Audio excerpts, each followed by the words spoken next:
군대에서 경계 관련된 훈련을 하면서 정신 교육을 받을 때 꼭 하는 말이 있습니다.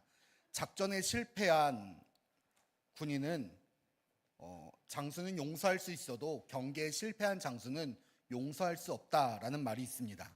왜 그런 거냐면 작전에 실패하는 것은 병가지상사라고 해서 군대에서는 늘상 있는 일이지만 경계에 실패하면 아예 작전을 시작할 수 없기 때문입니다.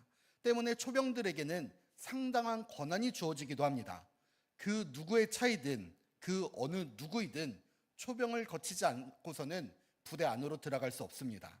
얼마 전에 뉴스를 보게 되니까 전설의 29박 30일에 표상 휴가를 받은 군인들의 이야기가 실린 기사가 있었습니다. 보상을 받을 수 있는 최대의 휴가를 받은 것이었습니다. 이 군인들이 이렇게 휴가를 받을 수 있었던 것은 경계 근무를 소홀하지 않게 했기 때문이었습니다. 이들은 전방에서 TOD, 그러니까 열상 감지 장치를 이렇게 하는 군인들이었는데 북한에서 비무장 지대를 지나 군사 분계선을 넘어온 북한 군인의 동태를 파악하고 추적 관찰하여 신병을 확보하는 일을 해서 포상을 받았다고 합니다. 처음 이들이 동태를 확인한 후에 무려 20시간이 지나는 작전이 이루어지고 이 신병을 확보할 수 있었다고 하는데, 이들이 이 경계 작전에서 승리할 수 있었던 이유는 단 한 가지였습니다. 갑자기 우연치 않게 운이 좋아서 발견한 것이 아니라 평소에 잘했기 때문이었습니다. 평소에 준비되었고 평소부터 그들의 자세가 좋았기 때문에 찾을 수 있었습니다. 이는 신앙도 마찬가지입니다. 오늘 말씀이 시작되는 13절에는 한 사람이 예수님을 찾아옵니다. 그 사람은 자신이 받은 유산을 다시 나누기를 원했습니다. 아마도 그의 형제가 유산을 공정하게 나누지 않았다라고 생각했었기 때문이었습니다. 그리고 이렇게 예수님을 찾아와서 요청하는 것을 보아서 그 유산을 함께 나눈 그 형제도 분명 예수님의 말씀에 순종하는 사람처럼 보였습니다.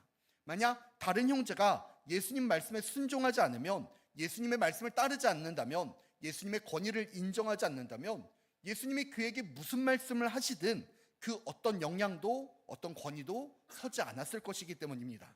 결론적으로 유산을 나눠야 하는 이 두 사람이 다 예수님 말씀에 순종할 수 있는 예수님의 말씀에 권위를 두고 있는 사람들이었습니다.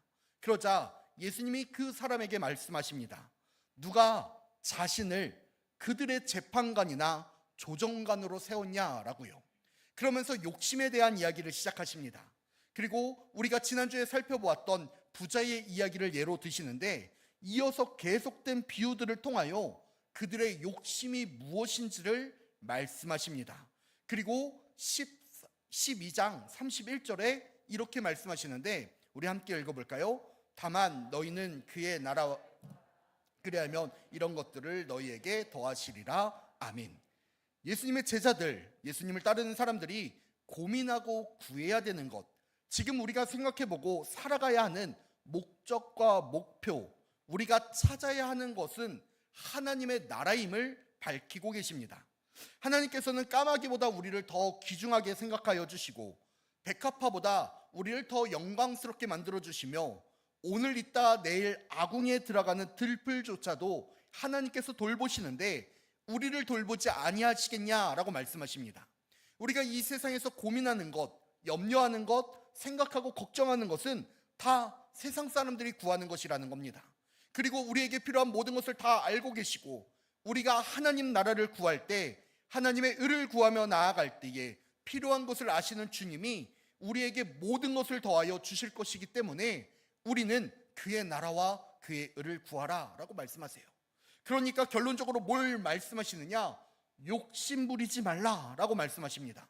필요하면, 부족하면 하나님이 다 채워주실 것이기 때문입니다.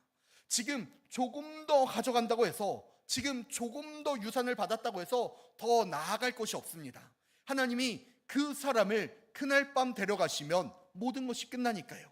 그럼에도 여전히 세상에서 벌어지는 일들에 대한 염려와 고민, 걱정들, 생각들이 우리에게 가득합니다. 그리고 그런 것들의 대부분은 물질이나 직업에서 오는 것이고 영혼이 채워지지 않는 갈증으로 우리를 괴롭히기도 합니다. 세상을 살아가는 모든 죄된 사람들에게 물질에 대한 만족감은 존재할 수 없으니까요. 심지어 종교인이라고 불리는 사람들도 마찬가지입니다. 세상이 최소한 종교인이라고 하면 가지고 있는 관념들이 있습니다. 거기에는 물질에 대한 욕심을 버리는 것이겠지요. 그러니까 자신이 그 종교를 가지지 않아도, 그 종교인이 아니어도 그 종교인들을 존경하고 그 사람들의 이야기를 무시하지 아니하고 인정합니다. 자신의 삶과 다른 모습을 보여주니까요.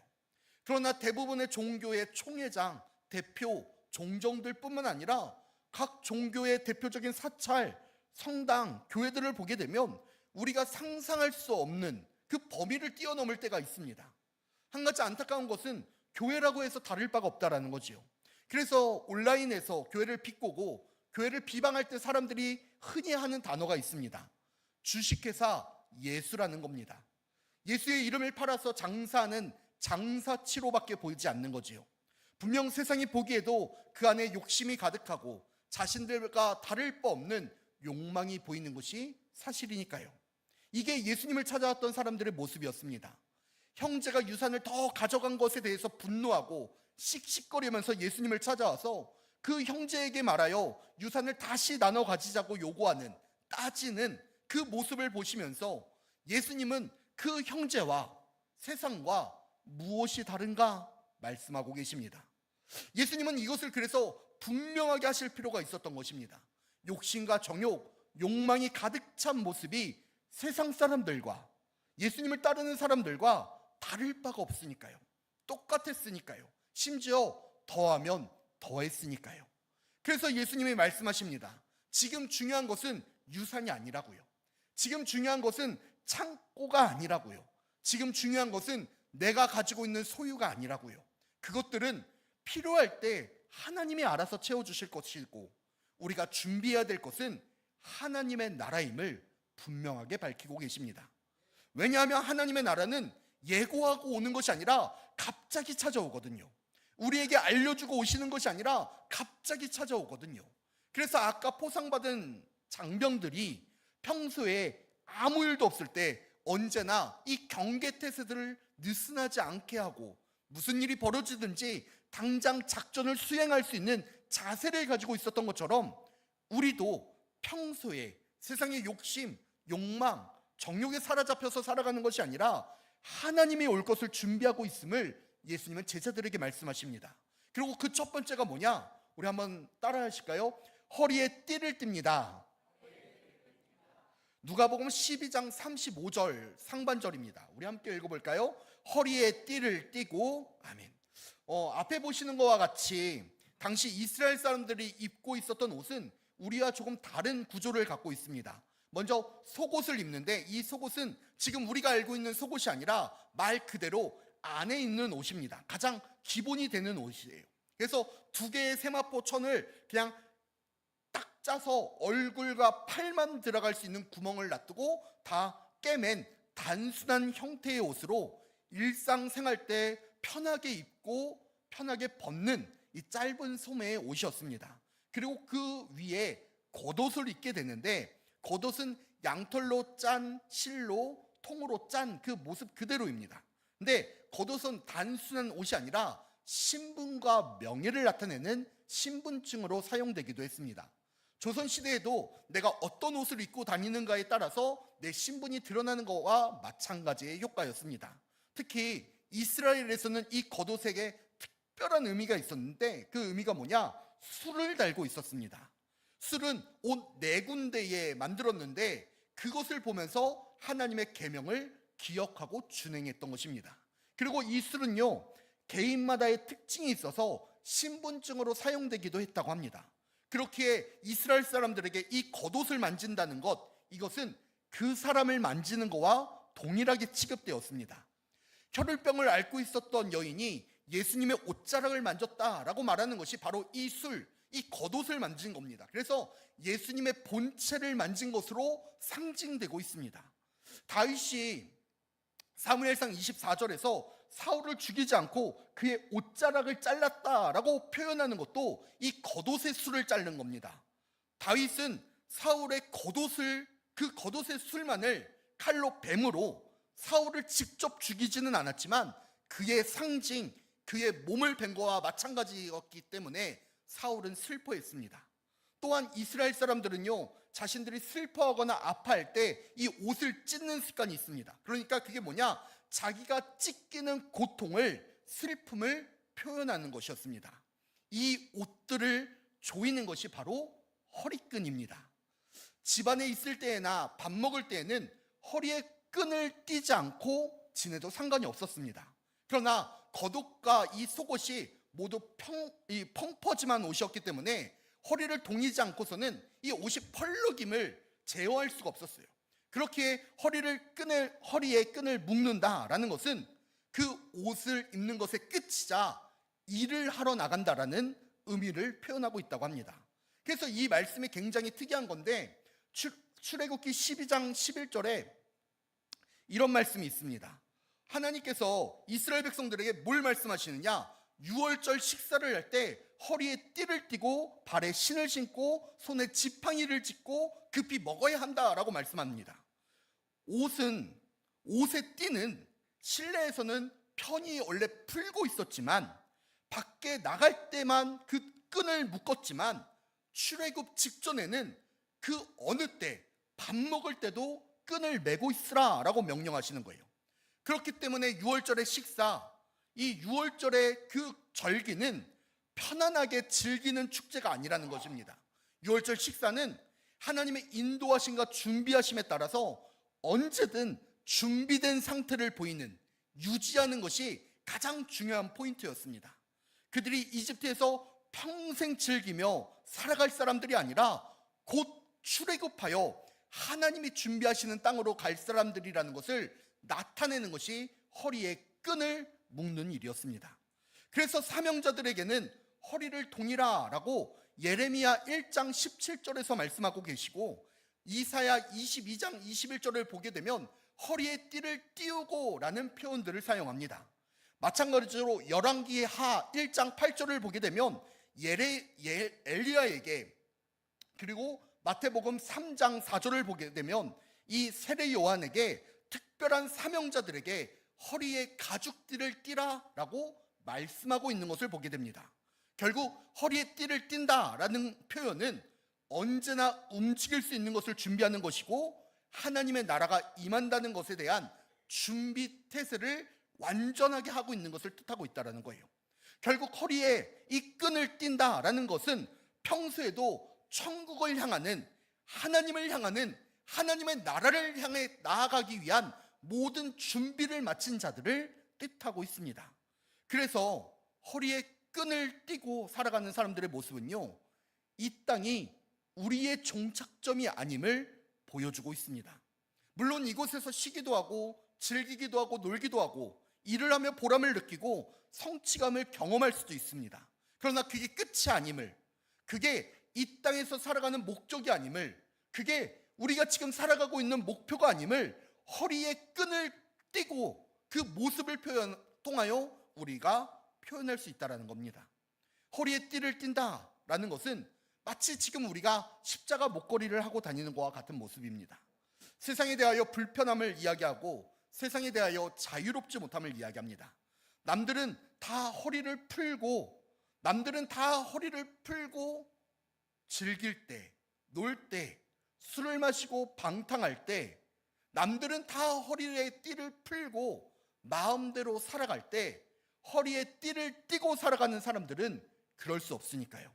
십자가의 목걸이를 메고 그런 곳에 참여할 수 없는 것과 같이 허리에 띠를 띠고 세상 일에 참여할 수 없는 겁니다.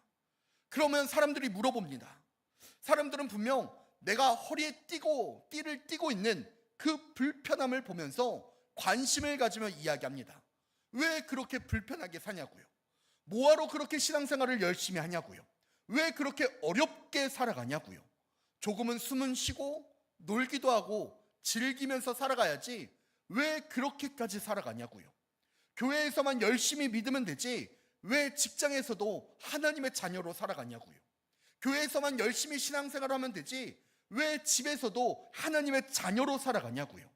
왜 교회에서만 열심히 믿으면 되지 모든 삶에서 하나님을 나타내려고 하냐고요. 그때 세상의 질문에 대하여 세상을 향하여 말하는 겁니다. 나는 이 세상에서 마무리하는 인생이 아니라 영원한 하나님 나라를 준비하는 사람들이라고요. 허리에 띠를 띠는 것은 불편함이지만 내가 그것을 잠시 참고 나아갈 때에 내가 살아갈 하나님의 나라는 영원히 자유롭고 영원하다고요. 그것을 허리에 띠고 살아가는 사람들의 모습이라는 겁니다. 예수님이 하나님 나라를 준비하는 사람들에게 말씀하시는 두 번째는 뭐냐? 우리 한번 따라 하실까요? 등불을 켭니다. 35절 하반절은 이렇게 이야기합니다. 우리 함께 하반절은 이렇게 이야기합니다. 등불을 켜고 서 있으라 라고요. 사람들이 불을 다루게 된 것은 오래된 역사입니다. 불을 다루게 된 것은 다른 동물들과 인간의 차이를 가지고 왔다라고 말하는 학자들이 있을 정도로 불을 다루는 것은 쉽지 않은 일이었습니다. 그리고 사람은 그것을 해냈지요. 그러나 불을 발견하고 켜는 것보다 더 어려운 것이 있었는데 그게 뭐냐? 유지하는 일이었습니다. 불을 유지하는 것은 엄청난 에너지가 소모되는 일이었기 때문입니다. 조선에 전기가 처음 들어온 해가 1887년이라고 합니다. 3월 6일 저녁 이 경복궁에서 우리나라 최초로 전등이 점화되었다라고 합니다. 이 전등은 에디슨 전기회사에서 수입한 것으로 이 경복궁의 물을 이용해서 전기를 생산했다라고 하는데 이것은 당시 사람들에게 큰 충격을 주는 신기한 구경거리였습니다. 그런데 이 등불에 별명이 하나 있었는데 그게 혹시 뭔지 아시나요? 건달불이라고 불렀다고 합니다. 불이 자주 꺼지고 비용이 많이 들어간다 해서 꼭 건달 같다 해서 건달불이라고 불렀다고 합니다. 그만큼 불은요 유지하는 것이 굉장히 어렵다는 것입니다. 불을 발견한 것은 오래됐는데 불을 켜고 유지한다는 것은 전기가 완전해지기까지 얼마 되지 않았던 일이었습니다. 그러니까 출애굽기 27장 21절에 따르면 성전과 성막에서 아론과 그의 아들들이 해야 하는 일 가운데 하나가 뭐냐? 여호와 앞에 있는 등불을 보살피는 일이었습니다. 이게 하나의 사명과 같은 일이었어요. 누가 우리 교회 십자가에 불이 켜지는지 꺼지는지 신경 쓰는 사람 없습니다. 지금은. 왜냐? 타이머가 알아서 해주잖아요. 우리 교회 등불이 켜지는지 꺼지는지 우리는 신경 쓰지 않아요. 전기만 들어오면 등불은 언제나 켜지니까요. 그러나 그 당시만 해도 밤새 불을 켜놓는 일은 누군가 담당해야 할 만큼 굉장히 중요한 일이었습니다. 그런데 예수님은 이 등불을 어떻게 하느냐? 항상 켜놓고 서 있으라 라고 말씀하고 계세요. 꼭 마태복음 25장에 나오는 열처녀의 비유를 생각나게 만드는 말씀입니다. 당시 중동의 결혼 예식을 보게 되면 밤에 주로 열렸다고 합니다. 신랑이 친구들과 함께 신부의 집을 먼저 방문합니다. 그런데 이것은요 언제 간다라고 예고되는 것이 아니었대요. 예전에 우리가 함을 팔았잖아요. 그때와 비슷하지만 또 다른 모습이기도 합니다. 그래서 신부의 친구들은 어두움을 밝히기 위하여 등을 들고 신랑을 맞이하게 되는데 마태복음 25절은 바로 이 장면을 비유하고 있었습니다. 그런데 여기서 재밌는 것은 등불을 켠다라는 것은 신랑을 위함이기도 하지만 자기 자신을 보호하는 거고 자기 자신을 알리는 일이라고도 합니다. 이 건조한 중동에서는요 밤을 다닐 때 등불을 킬 필요가 없을 정도로 별과 달이 매우 밝았다고 합니다. 그래서 건장한 남자와 그 친구들이 밤에 움직이는 것은 사실 문제가 되지 않았대요. 문제가 되는 것은 신부의 친구들이었습니다. 그래서 여자들은 항상 밤에 다닐 때 등불을 켜고 다녔고 등불을 통하여 길을 밝히는 것도 중요했지만 자신의 존재를 알고 자신을 어두움으로부터 지켰다고 합니다. 등불을 얼굴에 비침으로 자신이 누구인지를 사람들에게 드러냈던 것입니다. 그렇기에 등불을 들고 밤에 나가지 아니하는 여자는 정상적인 일을 하지 않는 여자라 여기기도 했다고 합니다. 지혜로운 다섯 처녀는 신랑이 언제 올지 모르기에 기름을 미리 넉넉하게 준비했습니다. 그래서 지혜로운 다섯 처녀의 등불은 계속 켜져 있을 수 있었죠. 반면 미련한 다섯 처녀는 항상 그래왔듯이 신랑이 오겠지라는 생각으로 잠시 쓸 기름만을 준비했습니다. 그러나 신랑이 생각보다 늦게 도착하게 되었고 미련한 다섯 처녀의 그 등불은 꺼지게 되었습니다. 즉 미련한 다섯 처녀는 이 어두운 밤에 자신을 나타낼 수 없었던 거예요. 자신의 얼굴을 나타낼 수 없었고 자신의 존재를 나타낼 수 없었습니다. 신랑이 도착했다라는 소리와 함께 불을 켜고 준비하려고 할 때 이미 늦었음을 깨달았습니다. 때문에 나중에 기름을 준비하여 문을 두드린 이 다섯 처녀에게 신랑은 뭐라고 이야기하느냐? 자신이 그들을 알지 못한다라고 대답해요. 어둠 속에 있는 그들을 보지 못했으니까요. 어둠 속에 있는 그들의 존재를 보지 못했으니까요. 어둠 속에 있는 그들의 얼굴을 확인하지 못했으니까요. 그렇게 등불을 켜고 서 있는다라는 것은 내가 세상의 어둠 속에서 하나님의 자녀임을 항상 드러내는 말이에요. 내가 세상의 어둠 속에서 하나님의 자녀임을 항상 나타내는 것이고, 내가 세상의 어둠 가운데에서 하나님의 백성임을 이 어두운 세상 가운데 알리는 일이 등불을 켜는 일이라는 거예요. 신랑 되시는 예수님은 이 등불을 통하여 우리를 알아보시는 거고 우리를 잔치자리로 초대하십니다. 누가복음 12장의 말씀도 마찬가지예요. 주인이 집을 돌아올 때에 문을 두드릴 때에 열어주는 사람은 준비된 사람입니다. 준비되고 있는 사람이에요. 등불을 켜놓고 있는 사람입니다. 그렇기에 주인은 그 사람의 얼굴을 알아보고 주인을 처음 맞이한 그 사람은 복이 있게 되는 것이죠. 주님이 잔치를 여시는 그날 우리를 무엇을 보고 아시느냐? 결국 등불을 켜놓고 있는 우리의 그 자세를 보고 우리를 알아보신다라고 말씀하고 계세요. 물론 등불을 매일 매 순간 켜는 일은요, 앞에서 말씀드린 것과 같이 에너지가 매우 많이 들어가는 일입니다. 힘들고요, 어려운 일이에요. 그렇다고 해서 신랑이 언제 오기로 신랑이 약속한 시간이 있는 것도 아닙니다. 언제, 어디서, 어떻게 오실지 우리는 알지 못해요. 그래서 매일같이 등불을 켜고 있는 것은요, 어쩌면 엄청난 에너지를 소비하는 것처럼 보이고 비효율적으로 보이기도 합니다. 그러나 40절에서 이렇게 이야기하고 있는데 우리 함께 읽어볼까요? 누가복음 12장 40절입니다. 그러므로 너희도 준비하고 있으라. 생각하지 않을 때에 인자가 오리라 하시니라. 아멘. 생각하고 있을 때 오시면 다른 일을 하다가 불을 잠깐 꺼놓고 있다가 오실 때 준비하면 되지요. 하지만 그렇지 않는다는 거예요.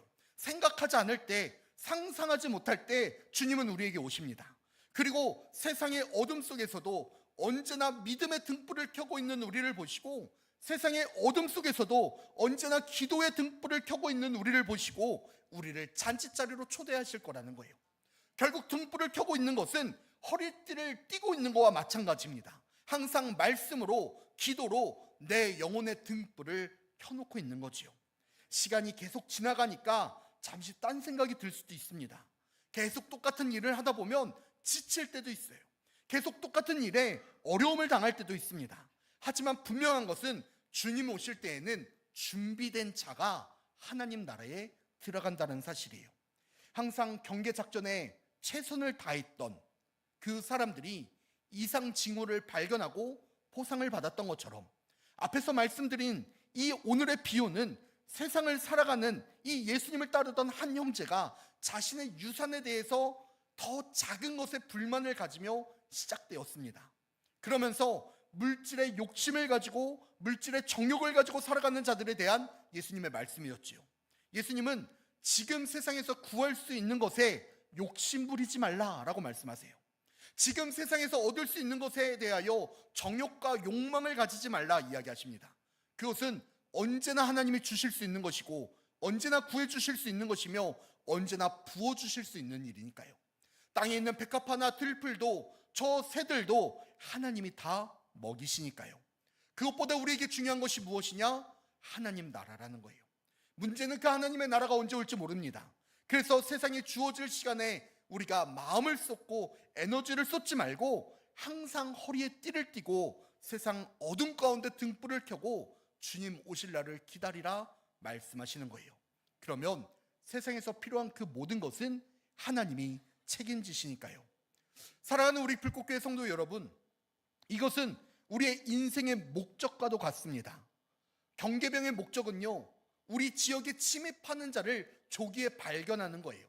그렇게 평소에 경계 임무에 충실하면 됩니다. 성도의 목적은 약속하신 하나님의 나라를 살아가는 자들이에요. 그렇게 평소에 하나님의 말씀으로 허리를 띄우고 등불을 켜놓고 살아가면 됩니다. 그러면 하나님 나라가 임할 때 오란벅석하지 않아도 되고요, 호들갑 떨지 않아도 됩니다. 평소에 준비한 자들에게 하나님의 나라가 임함은 자연스러운 일이고, 평소에 준비한 자들에게 예수 그리스도의 오심은 당연한 일이니까요. 말씀이 자연스러운, 믿음의 생활이 당연한, 기도가 언제나 흘러넘치는 찬양의 고백이 내 삶에 가득한 하나님의 자녀들이 되어 주님 오시는 그날에, 하나님의 나라를 경험하는 그날에 우리가 허리에 띠를 띠고 등불을 켜며 그 누구보다도 당연하게 신랑 되시는 주님을 맞이하는 복이 있는 불꽃교회 모든 성도들이 되기를 간절히 축복합니다.